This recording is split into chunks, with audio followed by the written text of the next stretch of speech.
Jeudi 17 janvier, vous êtes bien avec nous sur Grand Littoral TV. Voici le journal de la rédaction, nouvelle édition. Comme toujours, on démarre par vos prévisions météo avec pas mal de perturbations nuageuses et pluvieuses depuis ce matin partout dans la région. Et même des giboulées prévues aujourd'hui. Un vent de secteur nord-ouest, des températures en baisse. 5 degrés sur le littoral de Dunkerque à Boulogne, 4 degrés vers l'intérieur des terres à Saint-Omer. Dans les prochains jours, le thermomètre approchera de nouveau 0 degrés, des valeurs négatives. L'ambiance va se rafraîchir. Un changement de météo est attendu.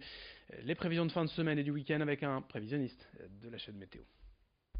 Les conditions météo vont changer au cours de ces prochains jours et surtout au niveau des températures. Elles vont bien baisser à partir de jeudi. On va perdre 5 à 6 degrés, ça ne passera pas inaperçu, avec un courant de secteur nord à nord-ouest. Alors en début de semaine, on vous parlait d'un week-end prochain vraiment très hivernal avec de la neige jusqu'en plaine. On a réajusté un petit peu le tir. Finalement, ce sera du froid assez sec qui va nous arriver de Belgique dans un courant de secteur nord-est. L'anticyclone va résister et les perturbations passeront plutôt vers l'ouest et vers le sud de la France. Donc ce sont des températures assez hivernales qu'on va connaître, de petites gelées le matin, pas plus de 5 degrés l'après-midi, mais a priori du temps sec qui devrait résister, donc pas de neige en plaine prévue pour ce week-end. L'actualité sociale également, en marge des Gilets jaunes est apparue ces dernières semaines la mobilisation des stylos rouges, c'est-à-dire des enseignants, des personnels de l'éducation nationale qui manifestent pour de meilleures conditions de travail et des hausses de salaire. Hier, une nouvelle action était organisée devant le rectorat de l'académie pour en bloquer l'accès, interpeller le ministre de l'Éducation nationale. Mais à 7 heures du matin, difficile de mobiliser, surtout sans les syndicats traditionnels. Seule une vingtaine de personnes étaient sur place. Pourtant, sur les réseaux sociaux, une page nationale Facebook Stylo Rouge regroupe plus de 65 000 personnes, dont 2 000 dans l'académie. Mais dans les faits, sur le terrain, la mobilisation apolitique et asyndicale s'avère plus complexe. Explication au micro de Xavier Silly.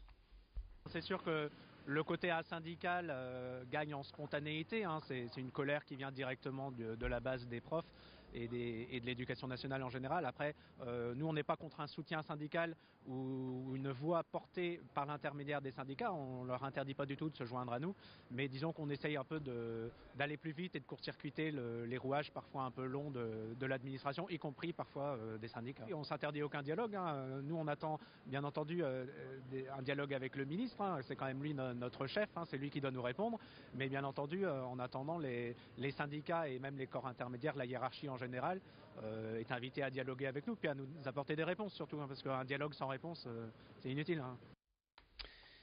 Dans ce journal également sur Grand Littoral TV, une autre info concernant d'ailleurs les Gilets jaunes, avec une manifestation spontanée hier matin devant le tribunal de Dunkerque. Ce mercredi, une soixantaine de Gilets jaunes s'est regroupée vers 9 heures durant à peu près 1 heure et demie avec des avocats qui se sont joints au mouvement, le tout dans le calme, sans perturbation. En bref, toujours à Wimereux, le mystère s'épaissit après la découverte de plusieurs ossements, plusieurs squelettes au sein d'un blocos au niveau de la pointe de la crèche.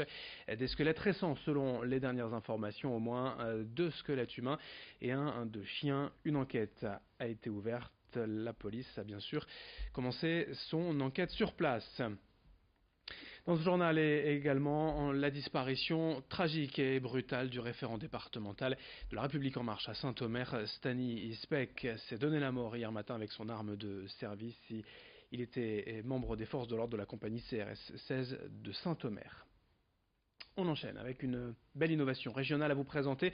À Saint-Léonard, près de Boulogne, la société Blue Whale Company a mis au point une vanne intelligente permettant de contrôler sa consommation d'eau à distance, de détecter les fuites.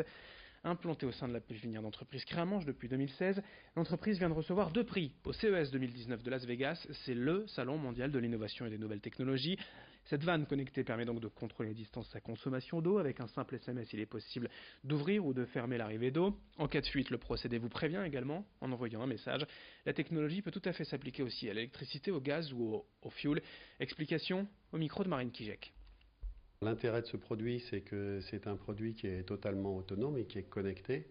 Et donc, grâce à sa pile lithium, il va fonctionner une dizaine d'années sur sa pile lithium sans aucune difficulté. Il est connecté par SMS, ce qui permet d'utiliser ce produit dans le monde entier, dans tous les pays du monde. Et d'ailleurs, nous avons déjà des produits dans un certain nombre de pays. Il n'y a pas grand-chose à faire puisque le produit va s'occuper lui-même de se connecter. Il va se débrouiller tout seul. Pour la connexion SMS, pour le client, elle est totalement transparente. Lui, il fait que recevoir un message sur son smartphone. Dans ce journal également, installé depuis 2 ans à Uxem près de Dunkerque, le kinésithérapeute Arnaud Lesage propose depuis plusieurs semaines à ses patients une machine d'un nouveau genre, l'Alterg ou tapis antigravité, créé à l'origine par la NASA. Pour l'entraînement des astronautes, cette machine a depuis été introduite dans le milieu de la rééducation et de l'éducation posturale. Elle permet de réduire jusqu'à 80% du poids du corps, car ce tapis antigravité permet de minimiser l'impact du poids du corps au niveau des articulations et des muscles, très utile pour des personnes ayant du mal à marcher ou souhaitant se remettre peu à peu à une activité physique après une blessure.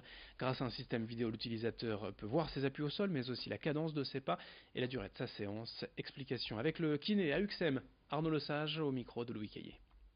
Ceux qui l'ont essayé l'ont adopté. La mise en route, elle est très simple. C'est d'abord se mettre un short en néoprène, monter dans le tapis. Après, on isole les jambes du reste du corps en se zippant au niveau de la taille. Les jambes, elles sont en complète inertie. Après, c'est de la mise en route sur un tapis classique avec la vitesse, l'inclinaison, tous les petits paramètres dont on a parlé précédemment, donc les appuis au sol et tout ça.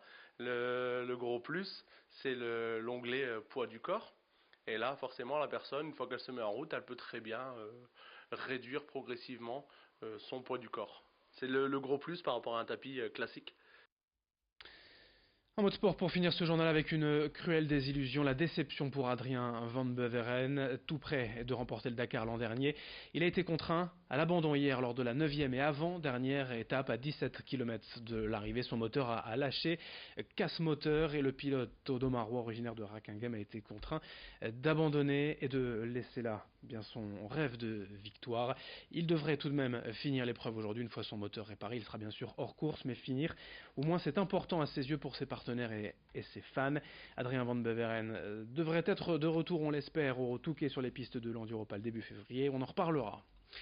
Fin de cette édition sur Grand Littoral TV, à suivre vos prévisions météo. Merci de votre fidélité.